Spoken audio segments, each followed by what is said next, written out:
Alexia, je suis trop contente de t'avoir sur le podcast. T'es présentatrice télé, auteure du livre La solitude est un connard dont on va parler aujourd'hui Mmh. et conférencière. Qu'est-ce qu'on aurait besoin de connaître sur ton parcours ou sur ton histoire pour comprendre comment t'en es venue à faire ce que tu fais aujourd'hui? Alors, déjà, merci de me recevoir, Avec Myriam, c'est plaisir. trop bien, merci beaucoup. Tu parles plutôt de ma carrière ou de comment j'en De suis ton arrivée? histoire, Ouais, de comment t'en l'histoire? as... Ouais. Écoute, moi, je j'ai pas fait d'école de journalisme, tu vois? Donc j'ai commencé avec une école de d'abord, j'ai commencé avec l'université d'Aix-Provence et puis j'ai compris que ça m'apportait pas grand-chose, désolée pour les universitaires, mais ça m'apportait pas grand-chose au niveau, des compétences, techniques. Donc j'ai fait une école de commerce et j'ai monté ma première boîte à 19 ans. Waouh, ça je savais pas. Aix-en-Provence, c'était un organisme de formation et mais très rapide. Après, je l'ai fermé pour ensuite, continuer mes études et être, responsable marketing et communication à New York pour Orange. Waouh. Donc j'avais fait un VIE, j'avais 23 ans. Mon but, c'était d'être, responsable marketing à 30 ans pour une boîte du CAC 40 en France, mais j'ai réussi à le faire à 23 en faisant un stage, correct, on va dire très correct, à Paris et ils m'ont fait confiance pour me conduire aux États-Unis. Je remercie Véronique Dompé-Valette d'ailleurs, qui m'a été ma directrice et qui m'a permis de le faire et et une fois que j'ai fait, New York, alors tu imagines, tu as 23-24 ans, tu es à New York, tu gagnes bien, tu es en VIE, tu tu es responsable marketing et communication pour les Amériques, tu es basée à New York et là tu te dis: «Qu'est-ce qui se passe après? Ah, c'est Qu'est-ce vrai qui que se tu... passe?» Ouais. Tu vois, tu atteins presque un objectif, ton rêve de vie aussitôt. C'est particulier et j'avais émis l'idée à ma meilleure amie d'enfance qui était elle aussi à New York et qui est toujours d'ailleurs Ilona, qui je l'avais un jour émis l'idée, je fais: «Tu sais quoi? Je crois qu'un jour j'ai envie de devenir présentatrice télé». Je osais pas le dire, mais je l'ai dit à elle, elle m'a dit: «Bah fais-le». Je me suis dit: «Mais j'ai ça y est, j'ai fini mes études, qu'est-ce que tu veux que je fasse?» Puis bon, à l'époque, il y avait pas Instagram comme ça commençait en 2012, tu vois, Instagram. Mm. Donc c'était pas il y avait pas de créatrice de contenu, tout ça. Donc bah, je suis rentrée en France et en fait, j'ai connu un merveilleux épisode qui s'appelle le RSA. Le RSA, donc comme je déteste ne rien faire, bah, j'ai fait quand même un boulot de serveuse, dans au Sofitel Vieux-Port et j'ai beaucoup aimé. D'ailleurs, je remercie le groupe Accor et le Sofitel de m'avoir donné cette opportunité de bosser.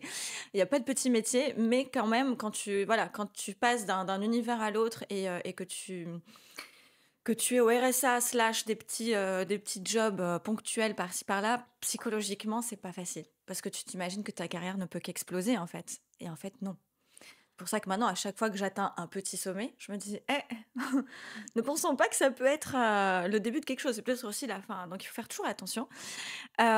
Et en fait, heureusement que j'ai connu cette période de RSA slash jobs parce que, c'est comme ça que j'ai compris, en étant dans la peau d'un demandeur d'emploi, j'ai fait tout le parcours de tous les job boards Mm.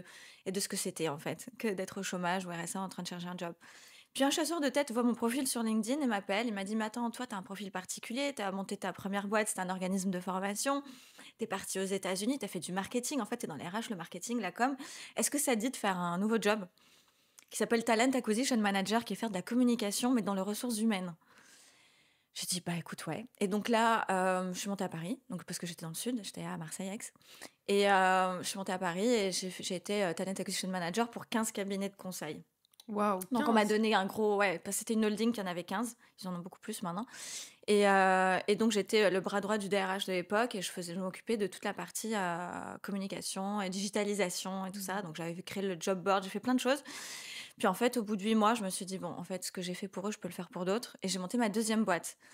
En montant cette deuxième boîte, je la fais très courte, mais ça, on arrive à la fin, j'ai conseillé en fait beaucoup d'entreprises comme Vinci, Microsoft, Colas et j'ai fait pas mal de choses par rapport au digital, des ressources humaines et en fait, j'en ai eu marre de voir que les RH n'arrivaient plus à suivre au niveau de la tech parce que c'est Mm. normal, ils n'ont pas été formés pour ça.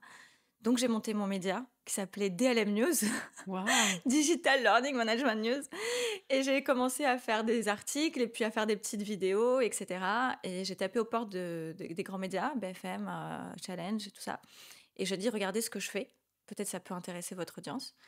Puis il y a eu le covid et Mm. puis, qui parlait de technologie et ressources humaines et dans le monde du travail depuis déjà des années? Ben, c'était moi et alors il y en avait d'autres, mais en tout cas, moi, j'étais quand même très, présente sur la partie vidéo Mm.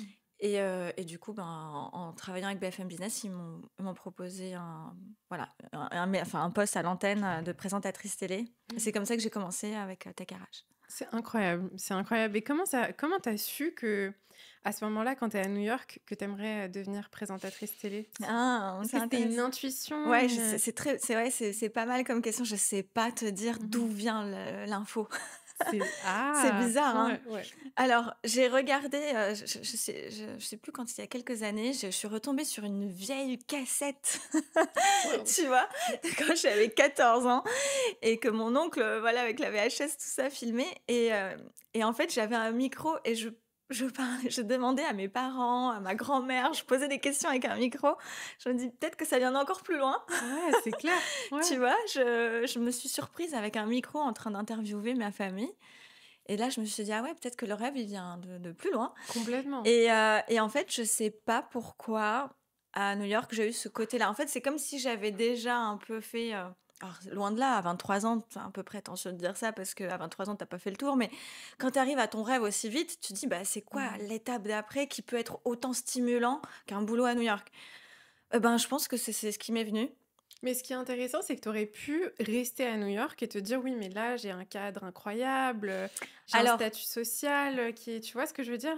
bah, j'ai pas pu. J'ai Mhm. rêvé de ça. Et c'est pour ça que, tu sais, quand on parle beaucoup de visualisation créatrice, de faire des choses comme ça, bah, j'ai tout essayé, hein, mais nous, non. Les États-Unis n'ont pas voulu que je reste. Ah, En fait, quand tu fais un VIE, tu t'engages à quitter le territoire au bout d'un an et demi. C'est un ok. contrat un peu spécial. Mais même comme ça, il y en a qui restent. Et je pensais faire partie de cette petite, pardon, de ce petit pourcentage qui restait, mais j'ai pas pu. Mhm. Ouais, mais du coup, c'était une redirection vers quelque chose de meilleur. Toujours. Ouais, Ben, en tout cas, le chemin, j'ai pas pris l'autoroute, j'ai pris la nationale, voir ouais. les petits sentiers, mais ça a été nécessaire. Et je suis curieuse que tu nous parles du coup de la transition entre, ok, tu deviens présentatrice télé, tu commences à prendre la parole, à vraiment prendre ta place dans ce domaine-là, et aujourd'hui, tu es auteur, tu as écrit le livre La solitude est un connard, on en a beaucoup parlé toutes les deux en Hmm. off. Qu'est-ce qui t'a inspiré à écrire ce livre? Pourquoi est-ce que tu as écrit ce livre? C'était quoi ton intention Alors, l'intention, elle est multiple. Déjà, j'étais dans une phase en 2023 où j'avais envie d'écrire. J'avais envie de donner quelque chose au monde. J'avais envie que ce soit pas plus sous forme de vidéo, j'avais envie d'écrire un livre. Mais moi, ça vient par vague, tu vois. J'ai d'abord Mhm. cette idée de vouloir écrire, mais je ne sais pas pourquoi. Et je voulais surtout pas écrire dans le marketing, le management, les ressources humaines. Il y a trop de bouquins là-dessus et c'était pas ça que j'avais envie de laisser comme trace dans le monde si demain je devais mourir, tu vois. Mhm. Donc, mais je me suis dit, ça viendra quand ça viendra. Et puis, il y a eu des événements dans ma vie qui m'ont amené à voir qu'en fait, beaucoup de choses liées à ma souffrance dans ma vie avaient un dénominateur commun avec quelque chose de commun et c'était souvent lié à la solitude en fait. Et je l'avais pas tout de suite remarqué. Et quand j'ai commencé à voir que, alors, il faut savoir que donc je suis très croyante, chrétienne, et donc du coup, il y a cette connaissance en moi entre la dualité du bien et du mal que j'ai vue déjà dans différentes cultures, parce que j'ai habité au Brésil aussi. Donc, et ça, je me suis dit, tiens, c'est quand même un démon qui te suit et qui est très surnois, qui te fait pas comprendre, qui peut s'immiscer dans ta vie et te conduire à ta perte, en fait. Mhm. Alors, je vais pas spoiler ce qu'il y a dans le livre, mais du coup, c'est en allant à Bali où j'ai eu le déclic, où je me suis dit, en fait, ok, c'est ce démon-là qui me suit depuis toute petite. Mhm. Et alors, il n'y a pas que celui-là, mais j'ai eu à me battre contre celui-là, et je pense qu'on n'en parle pas assez. Et même que ce soit les religions, en fait, on parle pas assez de ce mal-là, ce mal du siècle-là, qui cesse de grandir, hein, à cause des réseaux sociaux, de plein de choses. Et j'avais envie de le démasquer, et j'avais envie de montrer comment il s'immisce dans nos vies. Quelles sont ses stratégies? Donc, je ne sais pas si tu as lu ou écouté le livre audio de Napoleon Hill, Plus malin que le diable. Non. C'est c'est quelque chose à lire au moins une fois dans sa vie parce qu'il interviewe le démon et il explique comment il s'y prend pour s'attaquer à nous. Ah, c'est trop intéressant. Ouais. Surtout que moi, j'adore Napoléon Hill. Ah ouais? Ah ouais, j'adore. J'ai lu son livre Ouais. Réfléchissez et devenez Oui, riche devenez, oui, au oui. moins 10 fois. Ouais, Ouais, ouais, j'adore. ouais, ouais. Ben, regarde ce livre-là ou cet audiobook et tu verras que c'est assez hallucinant. Ça va, c'est tellement évident. Tu dis, mais Oui, enfin, et moi, ça m'a aidé en fait à démasquer davantage et de me dire, ok, là, quand j'ai manque de confiance en moi, c'est parce que c'est ça, c'est ça. Et en fait, j'arrive à avoir du discernement. Et sauf que là, lui, ce démon de la solitude, on n'en parle pas trop. Et j'avais Mmh. envie de vous le montrer, de vous l'exposer, de voilà, vous dire, il existe et voilà comment il s'y prend. Est-ce que tu peux moi, je trouve ça hyper intéressant parce que c'est vrai que je trouve qu'on se sent de plus en plus seul. Comment est-ce que justement il s'y prend pour, venir s'immiscer et comment est-ce qu'on peut, petit à petit avoir, comme tu dis, plus de discernement pour s'en détacher et pour pas se perdre ou se confondre en lui? Ouais. C'est un vrai travail de discernement justement. Alors il faut savoir que ce mal-là, en fait, il peut venir dans des situations auxquelles on ne s'attend pas. Il peut venir quand tu es justement au sommet de ta carrière et hyper entouré. C'est intéressant ça. Ouais, il peut venir quand tu es en couple, Mmh. alors que tu penses que c'est justement le couple qui va te sortir de cette solitude.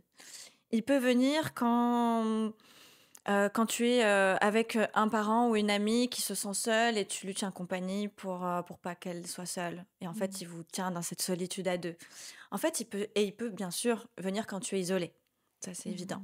Mmh. Mais en fait, ce qu'il faut comprendre, c'est que la solitude, quand elle est subie, elle peut être présente au moment où les gens, déjà, de l'extérieur ne peuvent pas l'imaginer, tu vois, Mmh. aussi? Complètement. Et donc il y a personne qui vient vers toi puisqu'ils se disent: «Bah, elle est en couple ou elle a une famille ou bah, elle a plein d'amis», et donc personne ne vient. En tout cas, les personnes authentiques, celles qui te nourrissent, celles qui te font révéler à qui tu es, qui t'acceptent inconditionnellement, qui te regardent avec bienveillance, bah, eux, peut-être qu'ils viendront pas parce qu'ils se disent: «Bah, tu pas besoin de moi». Alors que c'est justement d'eux dont tu as besoin. C'est trop vrai. Tu vois?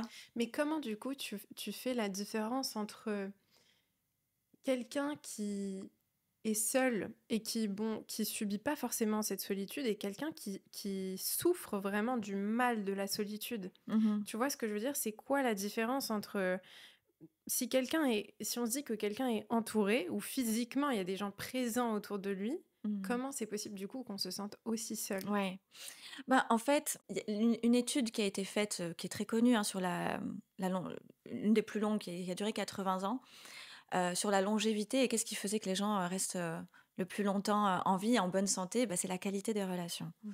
Et en fait, je pense qu'on peut tout à fait imaginer quelqu'un qui est en détresse, qui est entouré, mais parce qu'en fait, il n'est pas avec des personnes de qualité. Il est avec des personnes qui peut-être remplir un passage un peu superficiel, un peu des petites dopamines, Mmh. des petites doses de dopamine, mais au final, elles n'auraient pas vraiment. En fait, c'est à nous à avoir le discernement de se dire, OK, est-ce que ce groupe d'amis, est-ce que cette famille, ça c'est terrible, Mmh. ouais. Mais est-ce que cette personne dans mon entourage, est-ce que ce travail, est-ce que mon collègue, est-ce que mon conjoint, est-ce qu'il remplit vraiment mon être? Alors c'est pas son rôle de remplir, mais est-ce qu'il me nourrit? Parce que l'interaction sociale est une nourriture. Donc est-ce que ces personnes-là me nourrissent ou est-ce qu'elles me plongent dans mes insécurités? Est-ce qu'elles font grandir mes insécurités? Est-ce qu'elles font grandir mon sentiment d'inutilité? En fait, quel aliment elle vient de me donner?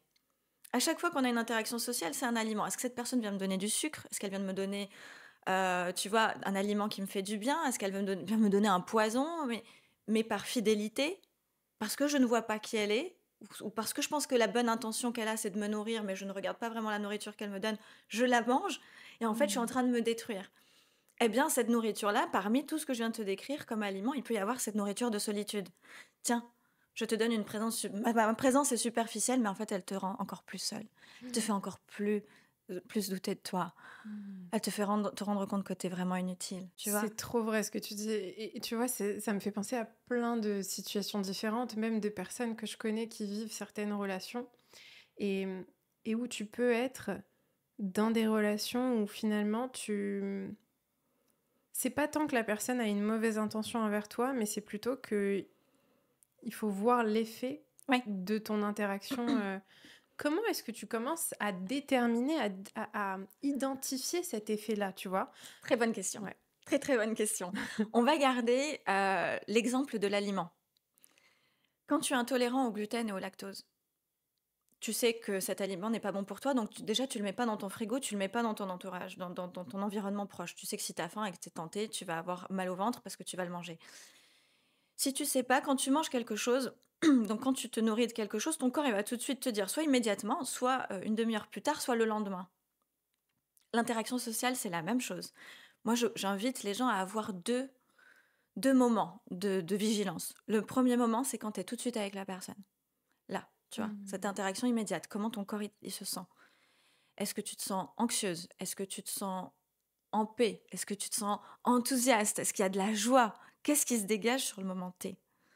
Tu vois? Et C'est très vrai. ensuite, c'est de faire un peu l'état des lieux de 2 à 3 jours après. Une fois que cette personne est partie, qu'est-ce qu'elle t'a laissé comme trace dans ta vie? Est-ce qu'elle t'a laissé finalement une dose de dopamine, tu es contente, mais après c'est devenu un vide et puis quand tu repenses à la discussion, tu te dis: «Mais en fait, elle était toute joyeuse, mais elle m'a insultée 2 fois, en fait». Mmh.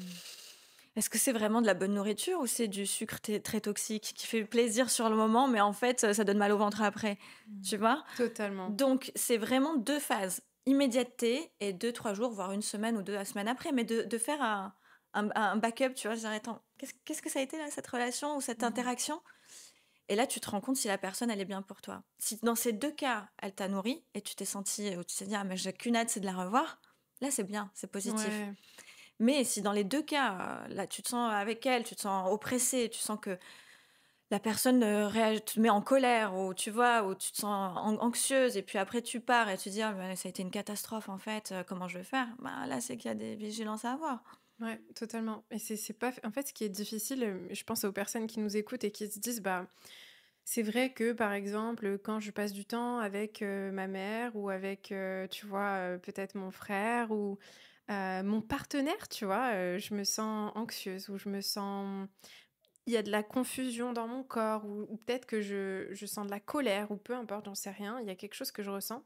Je pense à une situation qui m'est arrivée il y a peut-être 2 mois, quelque chose comme ça, où j'étais avec quelqu'un et c'était très bizarre parce que cette personne, de l'extérieur et dans les interactions que j'avais avec cette personne, il y avait absolument rien à redire, tu vois? C'est-à-dire que Mmh.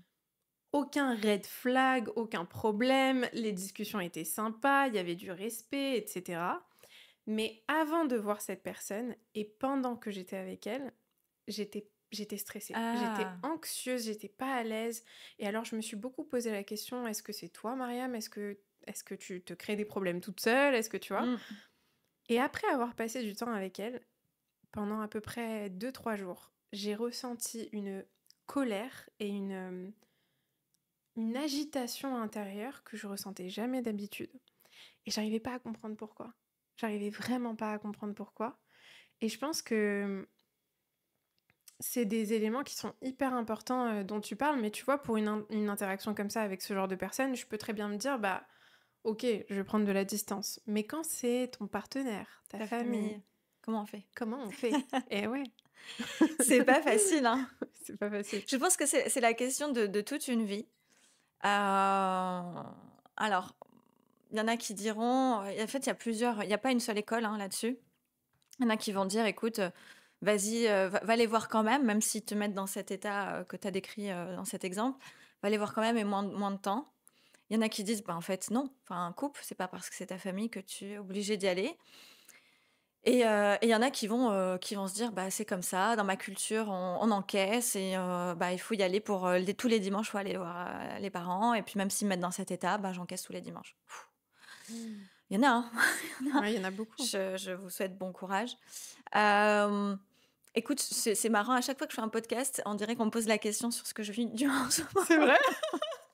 Je me demande ce qui se passe. Ah, Écoute, c'est dur parce qu'on les aime, en fait. Tu c'est vois? ça qui rend les choses difficiles. Ouais. Sinon, ce serait Ce facile. serait facile, Ouais. hein, ça serait facile. Hem, alors je suis arrivée à une étape, où par encore une fois, ma foi en Dieu, Mmh. tu sais, dans la Bible, on dit qu'il faut mettre le royaume de Dieu en premier et tout le reste vous sera donné. Et parfois, je sais plus dans quel verset «Quitte ton père, ta mère et tout ce que tu as et suis-moi». C'est Jésus qui dit ça. Et et là, en fait, j'ai envie presque de profiter de ce verset pour dire, en fait, est-ce que ces interactions-là avec, ces personnes, qu'elles soient proches, famille ou amis, me font du bien ou me font aller dans le sens de la meilleure version de moi pour atteindre ma mission, de mon objectif de vie. Si c'est non, ah ben écoute Seigneur, je te mets en premier dans ma vie et ben tant pis pour la Mmh. famille. Mmh. Ben tant pis, ils me font pas, ils me mettent dans un état de colère. Voilà, je vais suivre le bien-être qui me pousse à aller vers toi en fait, Mmh. d'une façon qui me semble correspondre à ta volonté. Et ben voilà. Ouais, et justement, j'allais te demander comment est-ce que ta foi, elle t'a aidé à transformer ta solitude, à la transcender d'une certaine manière et à faire des choix qui te permettent justement de te sentir,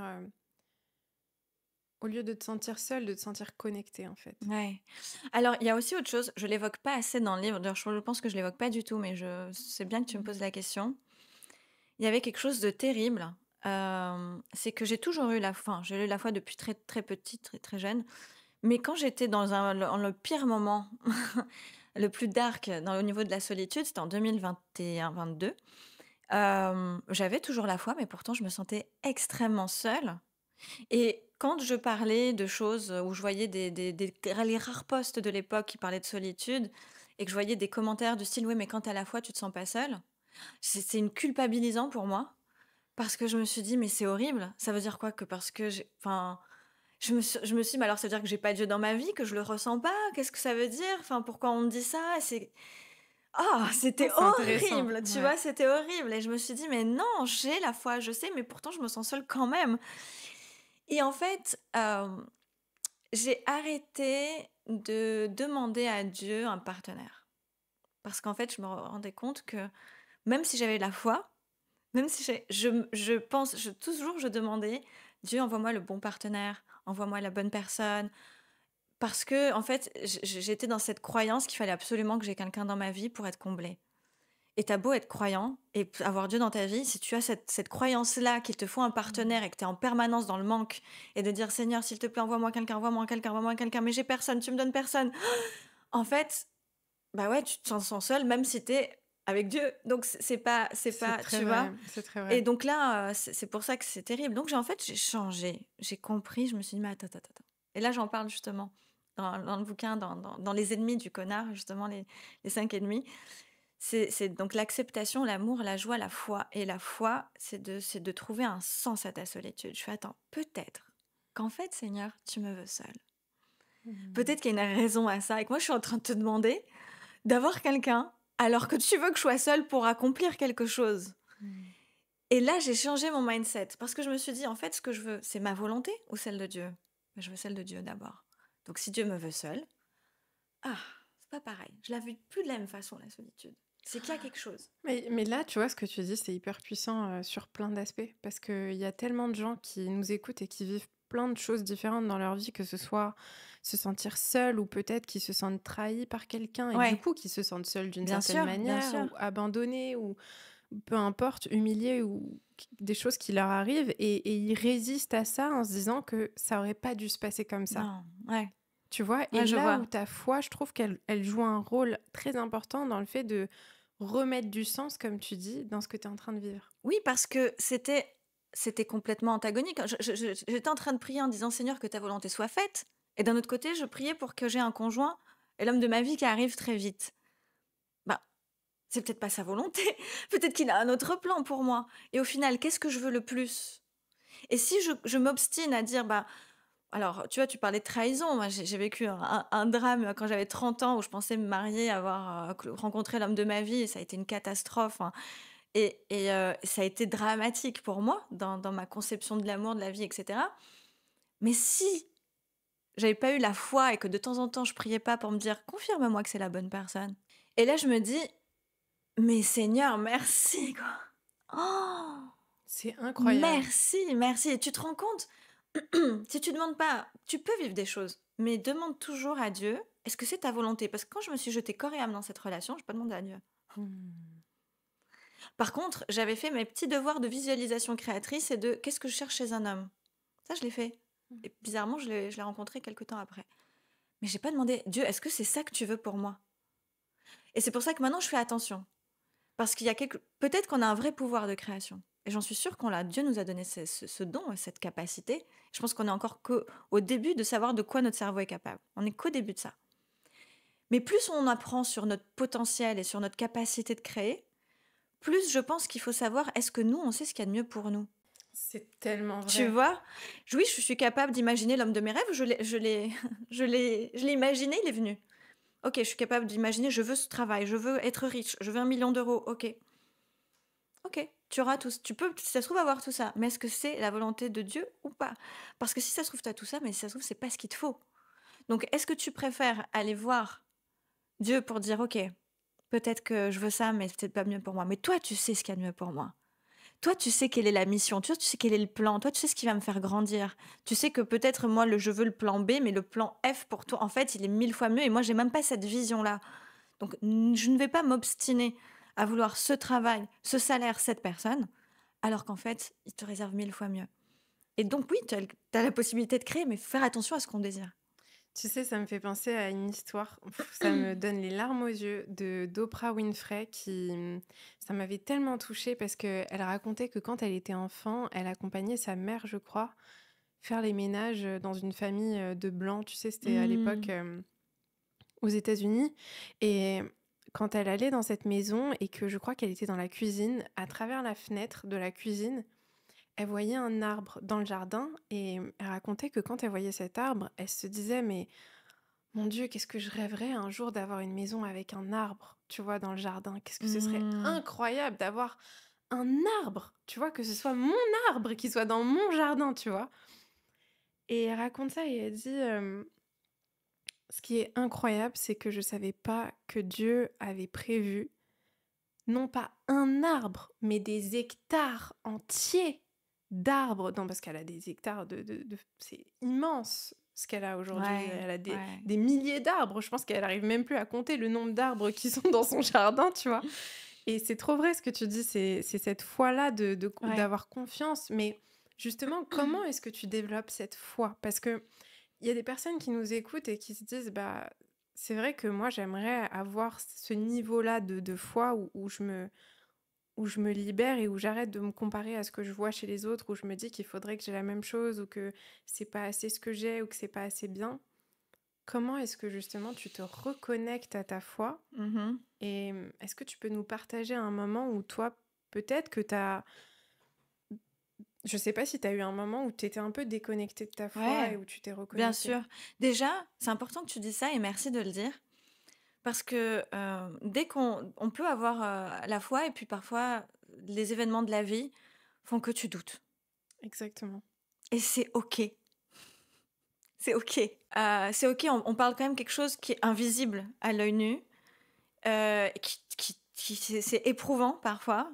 Et c'est OK de douter ou de se sentir déconnecté, de se dire, là j'ai besoin d'une pause, même de la foi. J'ai besoin d'une pause de tout. Mais en fait, c'est le début de la foi, c'est ça. Mhm. C'est C'est ça intéressant. qui est drôle. C'est justement quand tu dis: «Oh, en fait, je sais pas, peut-être que je crois plus en rien, peut-être que tout ça c'est des conneries, peut-être que voilà» et en fait, c'est ça. C'est exactement le début en fait, c'est du lâcher prise.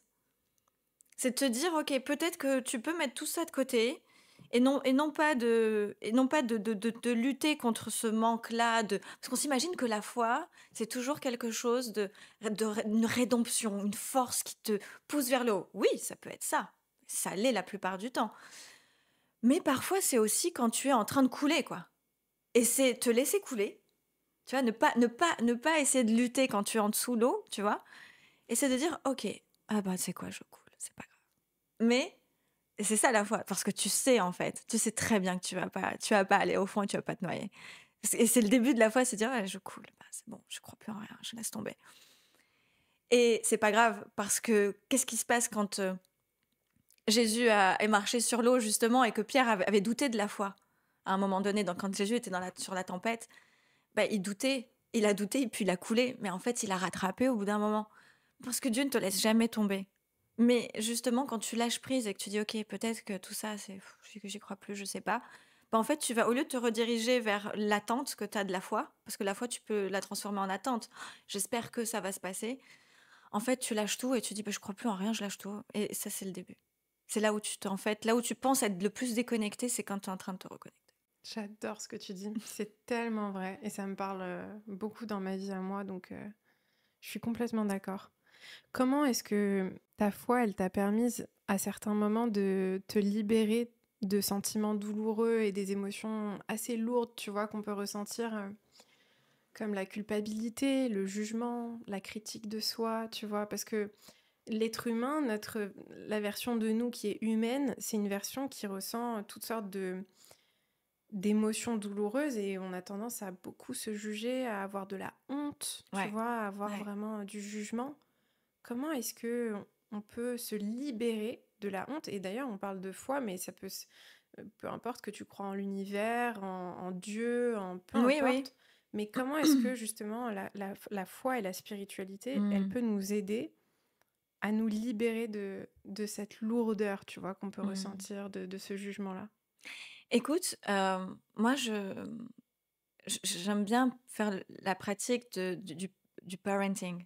Hmm. Tu vois? Je sais pas comment on peut dire ça en français, du Du parentage, parent, du parent. Ouais. C'est être ton propre parent. Donc je me dis, quand je pense que j'ai fait une grosse connerie, par exemple, où j'ai été trop agressive, je me suis mise en colère, tu vois? Et que je le regrette. Je me dis: «OK, si moi, Alexia, où j'étais la maman d'Alexia, où je suis la fille», enfin bon bref, tu vois ce que je veux dire? Donc Oui. s'il y avait une petite Alexia là, qui venait avec son problème en disant: «Waouh, je me sens tellement nulle, j'ai fait ça». Qu'est-ce que je lui aurais dit? Bah, déjà, je leur ai pardonné. Je leur ai dit: «Peut-être que tu as été comme ça parce qu'il y a eu ça, ça et ça». Et en fait, je me le dis à moi. Donc en fait, je me dis: «OK, bah, en fait, je peux me pardonner aussi de ça et je peux, aller de l'avant». S'il y a eu des conséquences par rapport à ça et que je culpabilise, ben, la personne viendra m'en parler, on en reparle plus calmement, mais moi, je me pardonne déjà moi. Hmm. Parce que si tu te pardonnes pas, en fait, c'est là où tu es sur la défensive et tu comprends plus rien, tu vois? C'est-à-dire que tu vas même pas accepter ton erreur. Tu vas toujours mettre ça sur la faute de l'autre et donc quand tu acceptes que, OK, tu as fait une erreur, mais c'est OK, tu es Ouais, humaine, tu fais de ton mieux, en fait. On fait tous de notre mieux, en fait. On totalement. fait tous de notre mieux. Je pense, en tout cas, qu'on le fait. Ah, moi, je suis persuadée de ça. Je pense qu'on fait tous de notre mieux et si le la personne en face de toi, elle fait de son mieux et elle est horrible avec toi, bah, c'est juste que vous avez plus enfin, oui, il faut se séparer, il faut et voilà. Mais je pense que ça commence comme ça, Hmm. en étant bienveillante avec toi. C'est pas facile, on nous apprend pas ça, hein, à On nous l'école, hein. apprend pas C'est du tout terrible. Je ça. pense que c'est l'une des choses qu'il faudra apprendre dès le plus jeune âge. Je suis d'accord. Les Ouais. langages de l'amour et comment s'aimer, comment se pardonner, comment en fait, la relation avec soi-même, quoi. C'est exactement La ça. relation avec soi-même, on nous apprend rien à ça. C'est très vrai. Tu peux nous raconter l'anecdote de cette histoire que tu as vécue dans l'église que tu m'avais racontée, qui était incroyable, euh, où tu as reçu une sorte d'appel ou de Oui. message. Je trouve que c'est un super moment Mmh. qui m'a beaucoup marqué. Ouais, ouais. Ce que j'avais dit dans la chaîne KTO, c'est ça? Ouais. OK. Alors, à l'époque, j'étais au Brésil. J'avais, 13-14 ans. Faut savoir qu'au Brésil, en Amérique latine, de façon plus large, le spiritisme, c'est une des religions les plus fortes et les plus ancrées. Le spiritisme, Ouais. c'est quoi le spiritisme? Bah, en fait, c'est un mélange entre ce qui vient, d'Afrique et un petit peu en quelque chose de local, mais c'est tout ce qui est lié à Alan Kardec. Enfin bon bref, c'est en fait, croire aux esprits. Quand il y a quelque chose qui va pas, tu fais une petite magie blanche, un petit rituel, tu demandes, tu fais des incantations, des machins et cetera. Alors ça paraît très anodin et très light et très, sympathique. D'ailleurs, ils appellent ça une sympathie. Ah, ok. C'est le nom, le terme, faire c'est des sympathies. Donc tu veux que quelqu'un t'aime, petite sympathie. Tu vas avoir une bonne note, petite sympathie. Mais après, ça commence à devenir dans le dark, hein. Hmm. Moi, celui-là, il a pas été gentil. Je vais faire pas trop un truc sympathique. Je vais rajouter un petit truc pour quand même le faire comprendre que c'est pas cool.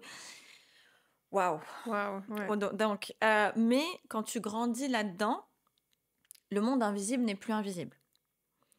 Et donc pour moi, c'était ma femme de ménage de l'époque, qui était là la plupart du temps, qui m'éduquait, qui m'a mis dans ce monde-là et j'ai vu ce que c'était que le monde invisible, je l'ai compris et ce qui était pas hyper, positif, ce qui est pas du tout positif, en fait. Le Heureuse monde invisible? Ben, ce monde-là, oui, quand tu fais appel à des entités, de divination, de rituels pour avoir quelque chose, C'est c'est dangereux. dangereux. C'est très Tu dangereux. fais en fait, au départ, je pensais que c'était sympa et je voyais que ça marchait. Mmh. Mais rien n'est gratuit pour le diable, hein. Rien n'est Rien. rien n'est Ouais. gratuit, hein. Ça, c'est quelque chose que ma mère, elle me répète beaucoup. Ah, rien n'est Mmh. gratuit, hein. Il va te donner quelque chose, il va te reprendre quelque chose. Ouais. Donc, je commençais à ressentir un mal-être profond, mais je savais pas, moi, je comprenais pas tout. Je savais pas que c'était ça. Donc en fait, tu as un mal-être et puis forcément, tu fais un autre rituel pour plus qu'il y ait de mal-être et en fait, tu te bombardes d'énergie, d'entités horribles sans le savoir. Mmh. Tu te rends compte qu'il commençait à l'âge de 11-12 ans, hein, au Brésil, hein, sans le savoir, C'est hein. dingue. En Amérique latine de façon générale. Donc, ma mère m'appelle un jour et elle me dit: «Écoute, j'ai eu une expérience avec le Christ, je suis devenue évangélique». Le jour où elle m'a dit ça, moi, j'ai pété un câble. Je me suis dit: «C'est quoi cette secte? Ça y est, ma mère est dans une secte, tout ça». Mais je vais quand même la voir parce que c'est les vacances, il faut que j'aille la voir et je vais donc dans cette église. J'arrive, alors je suis en gothique. Quand je te dis en gothique, c'est pas le noir que je porte, j'aime bien porter souvent, c'est vraiment quelque chose de dark. J'avais des bagues avec des têtes de mort, des ongles noirs, bon bref. J'étais vraiment, et puis ça, je pense, ça devait se sentir dans mon énergie qu'il y avait quelque chose de très dark, mais bon, elle m'amène à l'église. Là, le pasteur, il dit: «Bon, on va prier pour la paix dans le monde». C'était un mardi. Les mardis, ils prient pour la paix dans le monde et chacun, c'est très prière pour eux là-bas. Et il dit: «Bah, chacun, voilà, utilise l'espace comme il le souhaite, assis, couché, debout, vous priez à votre façon, pas de jugement». Et donc je m'assois et je me dis je me dis: «Mais qu'est-ce que c'est que c'est n'importe quoi, où est-ce que je suis?» Je chantais des gens pleurer, je voyais des gens parler, bon bref. Et je me dis: «Bon, bah, puisque je suis là en train de m'ennuyer, bah, j'ai qu'à parler à Jésus». Et je dis: «Bah, écoute, Jésus, si tu existes, j'ai envie que tu me donnes un signe, parce que moi je me sens complètement inutile dans ce monde. Je sens que je sers à rien, je me sens invisible, je me sens nulle, je me sens que je sers à rien. Si je sers à quelque chose dans ce monde et que c'est toi qui me veux, enfin que c'est vers toi que je dois aller, ben, fais-moi un signe, montre-moi que tu existes et que je sers à quelque chose». Quelques minutes plus tard, le brouhaha de l'église de gens qui prient, etc., s'estompe dans ma tête. S'estompe.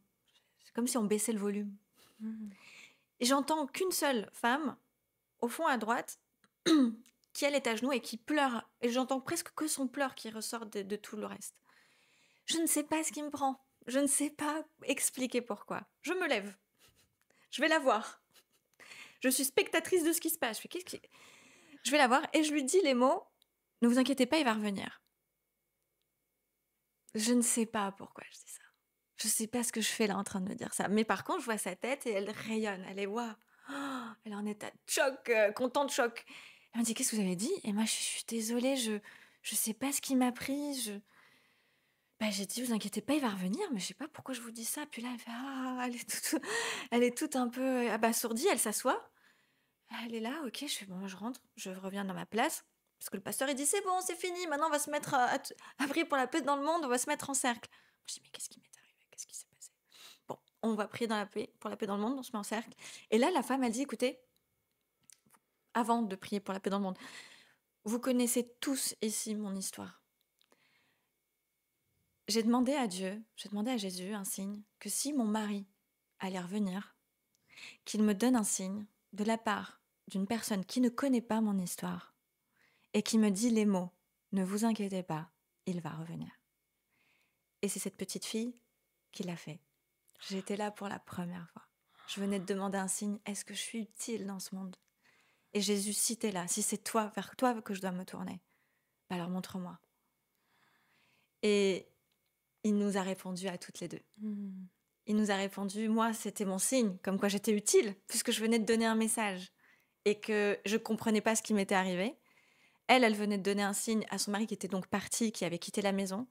Et il était vraiment parti du jour au lendemain sans lui donner aucune nouvelle. Il est revenu 2 mois plus tard pour lui C'est donner incroyable. l'explication qu'elle attendait. Et, et oui, donc en fait, et c'est à partir de là, en fait, donc je suis passée, donc ma chambre, je l'avais quittée au Brésil, il y avait des posters de partout, que des mecs, des posters de beaux. Tu sais, comme on est adolescente, Oui. on a. Mais encore une fois, tu vois, on avait des revues au Brésil.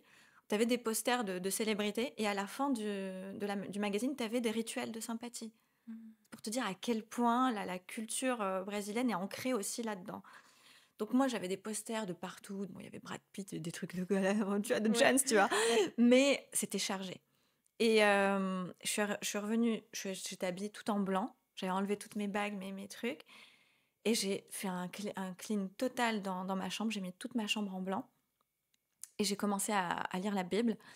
Et tu voyais que je me faisais attaquer jour et nuit pendant les premières semaines où cauchemars, bruit, d'éclats dans la chambre. Enfin, les entités qui étaient dans ma chambre n'étaient pas très contentes de la nouvelle version d'Alexia remplie Ah du Christ. ouais. Ouais, non, non. Elles me voyaient prier, écouter des musiques de louanges. Waouh, fallait voir ce que j'avais comme attaque, mais d'une violence Et rare. t'étais consciente de ça? Ouais, ouais, ouais, ouais. Ah, J'étais pourtant, très t'étais consciente. très jeune, hein, quand même. Oui, ouais, Mais t'arrivais à voir que là, t'étais en train de te transformer d'une certaine manière. complètement. J'étais en train de me transformer. Il se passait quelque chose. Il Mm. se passait quelque chose en moi à ce moment-là. Ça m'a jamais quittée. Cette transformation, elle a toujours été là. Cette relation avec Dieu a toujours été là. Mais je vais pas dire que depuis mes 14 ans jusqu'à mes 37, ça a été un long fleuve tranquille et Bah que j'ai oui. été tout le temps comme ça. Mm. Il y a eu des moments où je me suis éloignée, où j'ai douté énormément, où j'ai fauté par rapport à la religion. Mais enfin, en fait, le péché, c'est quoi? C'est intéressant de savoir ce que c'est que le péché. On pense que c'est culpabilisant, mais le péché, ça veut dire rater la cible.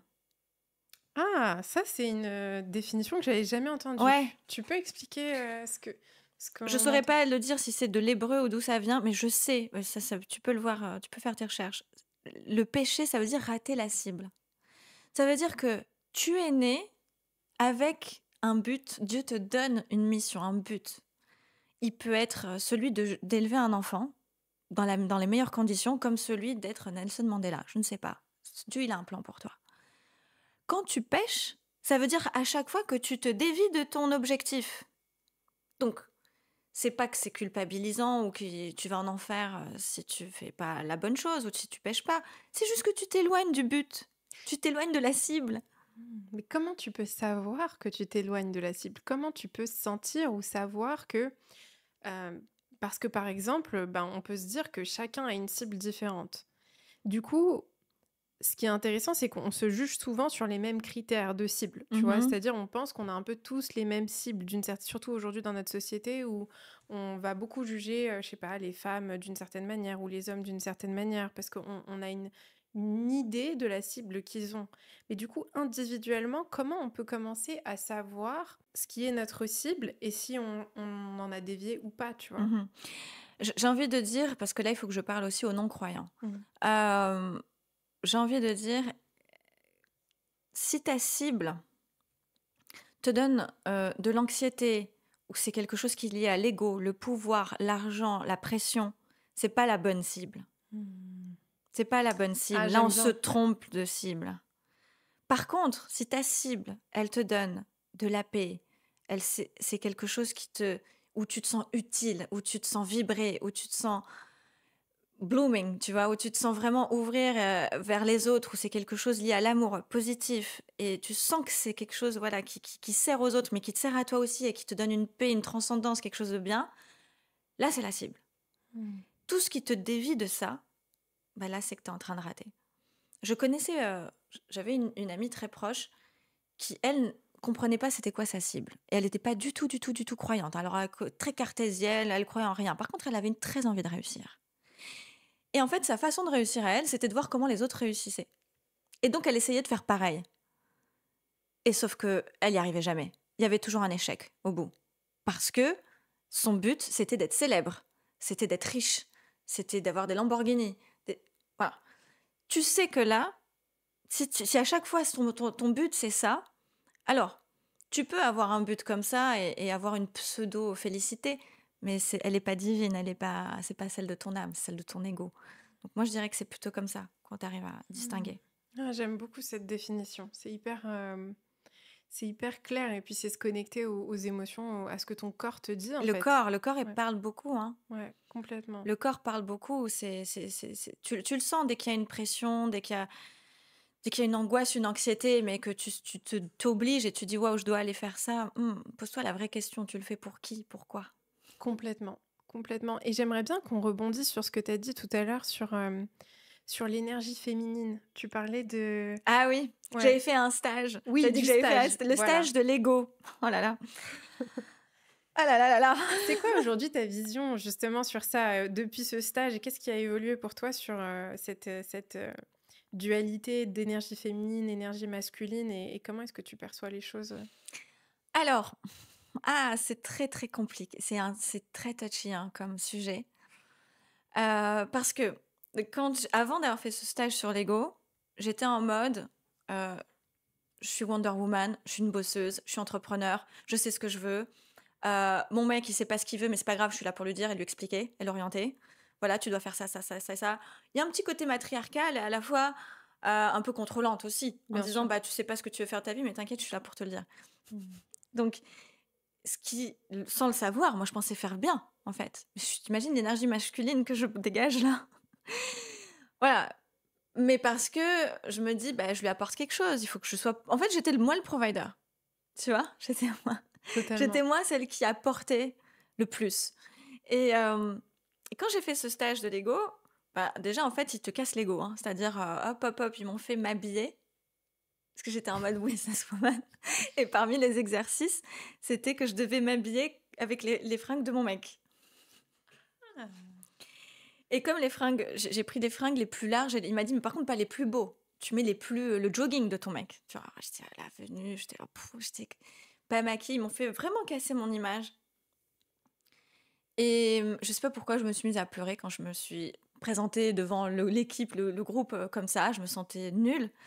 Et en fait, c'est là où j'ai bifurqué vers une vulnérabilité que je n'osais pas avoir. Je suis arrivée avec mes gros sabots de femme indépendante, machin, qui sait ce qu'il y a de mieux pour elle, pour son mec tout le temps. Et bam, ça m'a un peu cassée. J'ai commencé à être dans ma vulnérabilité. Sauf que je l'ai été un peu trop à un moment donné. C'est-à-dire que je savais plus qui j'étais en fait. Mais je me suis tellement construite.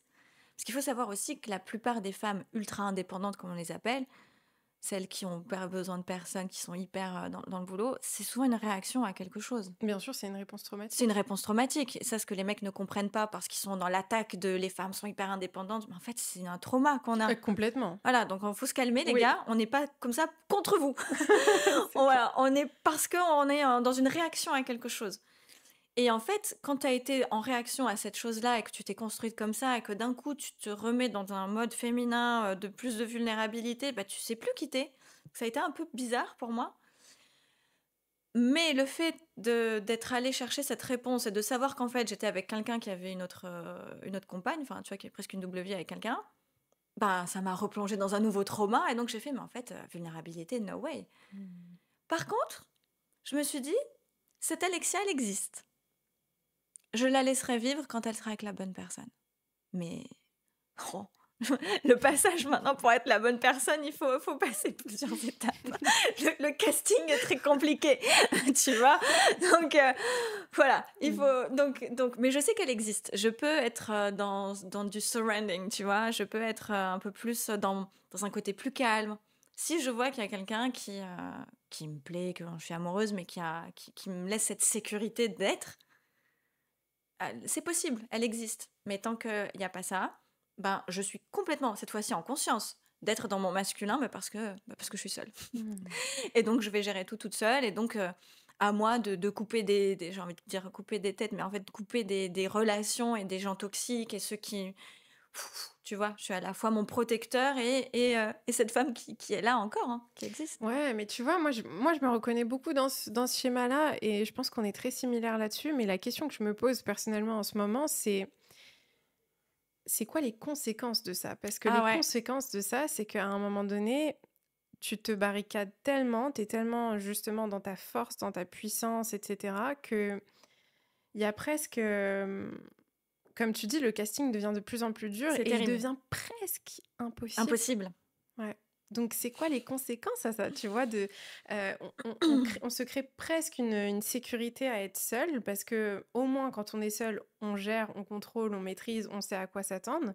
Ouais. Mais avec quelqu'un d'autre, on n'a plus de maîtrise, on n'a plus de contrôle, on peut pas savoir ce que l'autre va faire, dire, penser ou comment il va agir. C'est quoi les conséquences à ça, tu vois? Non, il y en a forcément. Ouais. En fait, il y en a forcément et je dis pas que c'est bien d'être comme ça, hein. Je suis encore en train de travailler sur moi, je suis pas finie. Bien Je sûr. je suis encore et donc ça se trouve dans 6 mois, je vais t'apporter de nouvelles réponses que je n'ai pas encore aujourd'hui. Mais effectivement, il y a des conséquences et c'est surtout, en fait, celle que je vois le plus, tu vas me dire si tu d'accord, Ouais. c'est que tu as l'impression que personne peut être à la hauteur de ce que tu t'apportes. C'est-à-dire que là, tu vois, tu t'apportes tellement financièrement, en termes de conseils envers toi-même, de bienveillance ou de, tu vois, tout ce que tu as appris sur toi. Tu dis, bah en fait, pour que quelqu'un rentre dans ma vie, il faut qu'il apporte plus que ça. Mmh. Bah, va trouver quelqu'un qui apporte plus que ça, selon tes critères à toi, hein, parce qu'on n'a peut-être pas forcément les mêmes. Eh ben, c'est pas gagné, tu vois. Ouais. C'est pas gagné, mais en même temps, tu vois, moi, je pense que c'est complètement possible, dans le sens où, par exemple, toi et moi, je pense qu'on peut dire toutes les deux que on est bien entourés amicalement. On a Ouais, des bonnes amies, tu ouais. vois, autour de nous. Et c'est probablement des amis qu'on n'aurait jamais même rêvé avoir quand on était plus jeune, où on Hmm. n'avait pas du tout ce genre de personnes autour de nous. Et pourtant, aujourd'hui, on a réussi à attirer et à accueillir ces belles personnes dans notre vie. Parce qu'il y a un aspect où, en amitié, on se sent plus en sécurité d'une certaine manière, de se Ouais. dire, bah, si ça me convient pas, je me retire et il y a moins Il y a mon de, engagement. il y a moins d'engagement. Et je Ouais. pense que, en tout cas, de l'introspection que j'ai fait envers moi-même, je pense qu'il y a beaucoup de peur finalement dans le rapport amoureux, de se dire, Ouais. En fait, je sais pas comment toi t'es en relation. J'avais tendance à me perdre dans la relation. J'avais tendance à être, je sais pas comme si, beaucoup de femmes, ouais, je pense. je pense que j'avais tendance à trop donner, à être dans la fusion, tu vois, comme je te disais, à être où je perdais mon individualité et je pense que ça m'a coûté cher. Et donc, je pense qu'il y a cette crainte de me dire, j'ai peur de me perdre dans cette relation et donc je me protège. Donc, oui, je pense qu'il y a quelqu'un qui existe dans ce monde, j'en suis persuadée, qui va te dire non, non, t'inquiète pas, je suis là, mais ton individualité, je vais la faire grandir. C'est avec moi, je Mm. vais être un amplificateur de qui tu es. Exact. Et non pas fusionner pour te mettre à mon niveau ou te mettre dans une fusion qui finalement tu te perds. Je pense que le partenaire idéal, c'est quand deux personnes se rencontrent et s'amplifient dans son individualité. Je Je suis pense que trop d'accord. ça c'est le summum de la relation. C'est une très belle définition. Ouais, je J'adore. pense. Ouais. Et il faut le trouver. Il faut le trouver, mais et tu vois, Et il existe, je pense qu'il existe. bien sûr qu'il Il existe. existe, ou ouais, il Et existe. puis je pense qu'il y en a. Je sais pas s'il y en a qu'un seul qui existe. Alors ça, c'est une très C'est une bonne. vraie question. Merci, merci pour ça. Merci de la pression qu'il y a dans la flamme jumelle, l'âme sœur, le tutti quanti, là, tout ça. T'en penses quoi de ça? Non, je pense qu'il y a plusieurs personnes qui existent dans le monde qui peuvent t'apporter, en fonction de là où tu en es dans ta vie, de ton niveau de conscience, de ton chemin. Mhm. Tu peux avoir plusieurs personnes qui existent dans le monde. On est quand même plus de 8 milliards. Ouais. Oui, il y a plusieurs personnes. Mais et c'est pour ça qu'il faut pas avoir peur de la séparation, hein. Exactement. Il Exactement. y en a qui se disent ouais, je l'ai connu, j'avais 20 ans, on a une belle histoire. Et en fait, tu t'accroches à l'âme sœur ou à cette personne-là qui t'a rendu meilleur, certes, qui a fait partie de ton chemin, mais peut-être que cette personne, ben, c'est plus elle. Et c'est OK. Alors c'est dur le deuil et de se dire qu'il y a peut-être quelqu'un d'autre, mais faut avoir le courage d'aller vers l'inconnu parce que je pense qu'il y a de belles personnes qui peuvent encore faire partie de notre chemin. Totalement. Et du coup, tu vois, ça me fait penser à cette question qui revient beaucoup, beaucoup, qui est comment est-ce qu'on peut mieux vivre notre solitude, tu vois, si on Ouais. a peur de se séparer, si on a peur de plus avoir quelqu'un dans notre vie, comment est-ce qu'on peut mieux vivre notre solitude pour Mm. que on fasse plus nos choix autant par peur, mais plus justement dans la foi et dans l'amour. Ouais. Je pense qu'il faut. Alors, il y a une technique de Anna Michalek, qui est donc la neuropsychologue qui a fait la préface de mon livre, qui parle des troubles anxieux et de. Alors, je sais plus exactement des. Il y a des crises parfois d'angoisse ou de choses comme ça.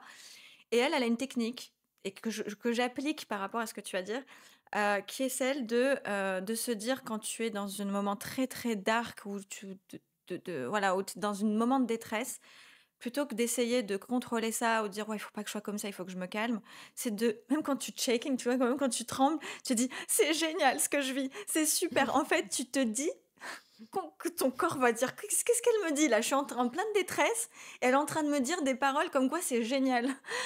Eh ben, visiblement, tu reconditionnes ton cerveau comme quoi c'est OK. Et là, ce que je conseille, dans ce moment où tu te sépares et où tu vis un truc, où tu dis mince, je vais être seule, je vais perdre, qu'est-ce qui va se passer? C'est de dire c'est génial ce qui va se passer. Même si tu crois pas. Ouais. Même si tu es en train de pleurer, de se dire je vais passer, bah tu c'est génial, il va m'arriver que des choses bien, c'est génial. En fait, tu le dis, et c'est un outil puissant qui fait que tu reconditionnes les choses, où au bout d'un moment, tu vas croire. C'est comme le sourire quand t'es pas bien Mmh. et que tu souris alors que t'as pas envie de sourire et que t'as juste envie, c'est d'être en train de pleurer dans ton lit. Et tu te forces, tu te forces, tu te forces, tu mets une musique qui te fait sourire, au bout d'un moment, ton cerveau va dire, ah, bah en fait, si, il se passe quelque chose où il faut que je sois bien. Mmh. Ah, en fait, c'est du hacking. Tu Ouais. hacks ton cerveau, tu hacks tes émotions. Et là, en fait, tu te dis, et donc quand t'es seule et que t'as peur de te séparer, dis-toi, c'est génial ce que je suis en train de vivre. Ça va m'apporter quelque chose de dingue. Mmh. Ça va J'adore. m'apporter quelque chose de dingue, c'est fou. Et t'es pas bien, hein. T'es là, tu te dis, waouh, qu'est-ce que je me sens seule, mais c'est génial, il va se passer quelque chose de bien. Ouais. Bah, bizarrement, il se passe quelque chose de bien.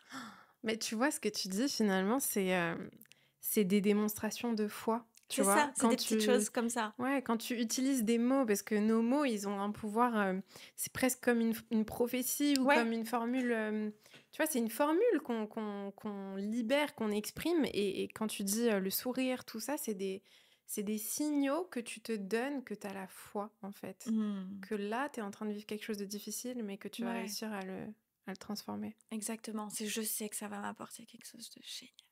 Totalement. Alors que tu le penses pas, mais ça va arriver. J'adore, j'adore. C'est quoi le message principal que tu veux apporter, dans ton livre? C'est quoi le ressenti que tu veux que les gens ils aient en lisant ton livre? Je veux qu'ils comprennent que c'est OK de se sentir seul, même si vous êtes en couple, même si vous êtes entouré, que vous êtes dans un poste à responsabilité de dingue, celui de votre rêve.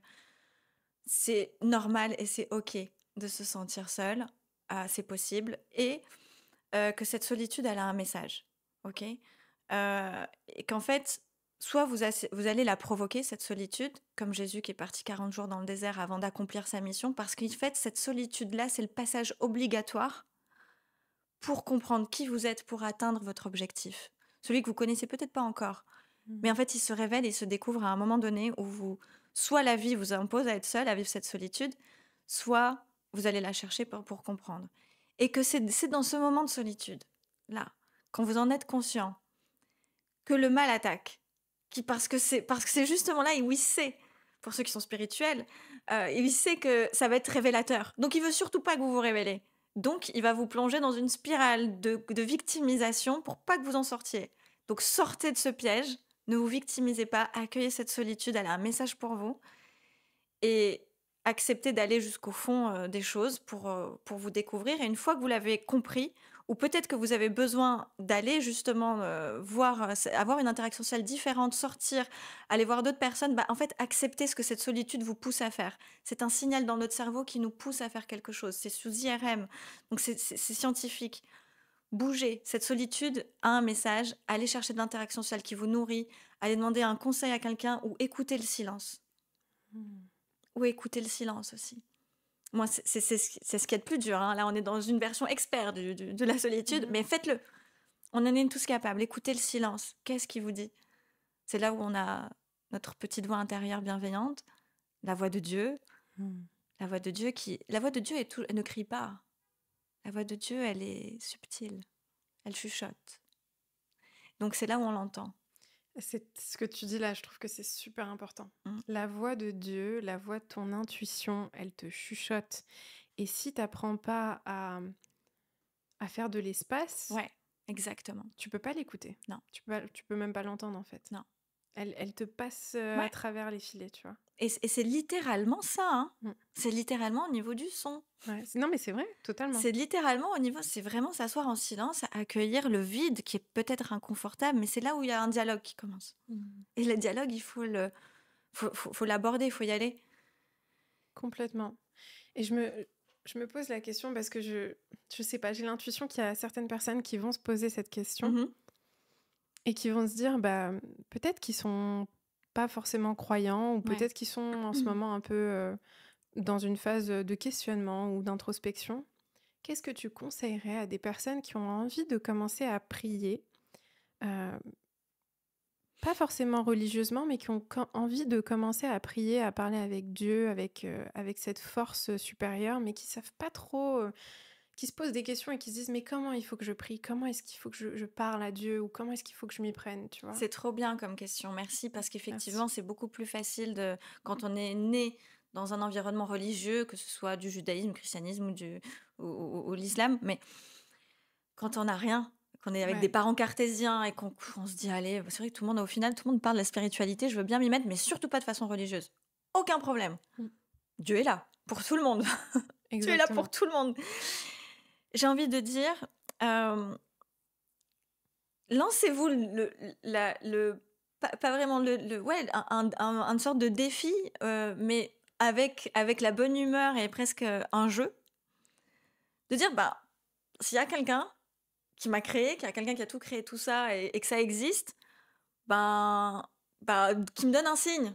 Et dites-le, le signe. Dites-le, ben, je sais pas, je veux que cette semaine, je sais pas, je croise un chapeau rose sur mon chemin. Bah, ça Mhm. sera le signe que je suis écoutée quelque part. Totalement. Tu vois? Ouais, complètement. Jouez, soyez des enfants. Et parlez comme un ami, comme si c'était un ami. Ne soyez pas dans le tout de suite, voilà, dans Mhm. cette relation très. Voilà. Parlez comme un ami. Dieu est beaucoup plus ami que ce on y peut imaginer. Il est Ouais. bien présent, hein. Et parlez comme un ami et jouez un jeu. Ben, si tu as quelqu'un qui m'écoute, voilà. Donne-moi un signe. Donne-moi un signe, soyez précis sur le signe. Mhm. Ou si vous n'avez pas envie de l'être, que ce soit quelque chose qui soit lié aux émotions, qui touche votre cœur, que ce soit la paix, que ce soit un coup de fil. Allez-y. J'adore, j'adore. Ouais, j'adore. C'est un très beau conseil. J'ai un rituel en fin de Ouais. podcast où je te partage des cartes avec des questions et, euh, et tu pioches une question. Bon, elles sont pas toutes à l'endroit. Hop, tu pioches une question et tu dois répondre à la question le plus honnêtement possible. Quelle est la plus belle leçon que ton père t'ait transmise? Mon père m'a transmise la plus belle leçon. C'est pas forcément quelque chose qui t'a dit, hein. Ça peut être quelque chose qui t'a Hmm. appris par ses actions ou son manque d'action sur quelque chose. Tu vois, ça peut être. Je crois que ce qui m'a... En fait, je suis pas sûre que ce soit vraiment la leçon, mais ça l'est quand même quelque part. Mais en tout cas, ce que je retiens de plus de mon papa, c'est que l'enthousiasme, Mhm. l'enthousiasme, la positivité, c'est un magnifique cadeau qu'on s'offre pour continuer à croire dans la vie, en croire en la vie, à croire en soi, en fait. C'est le fait d'être positif. J'adore. Ouais, Ah, c'est beau. ouais, la positivité, je l'ai vu en lui, comment il est avec son entourage, comment il a été avec moi. On se parlait pas beaucoup. Il y a eu des moments où on se parlait peut-être, je l'appelais ou il m'appelait une fois tous les 3 mois, 2 mois. Mais à chaque fois qu'il me parlait, je ressentais tellement d'énergie positive que ça me chargeait les batteries à 100% alors que j'étais à 15. Et j'ai vu la puissance de ça, de la confiance, du positif, de je t'envoie de la bonne vibe. Bah, en fait, ouais, c'est ce qui reste. Ah, Donc c'est merci trop beau. papa pour ça. Ah, c'est trop beau. J'ai adoré. J'ai adoré notre Moi discussion. aussi. Merci Merci pour beaucoup. les questions super Ouais, merci pertinentes. à toi vraiment. On te retrouve sur Instagram. On va mettre le lien de ton livre aussi. On va mettre tous tes liens en dessous du podcast. Merci. Et encore merci. Merci à toi.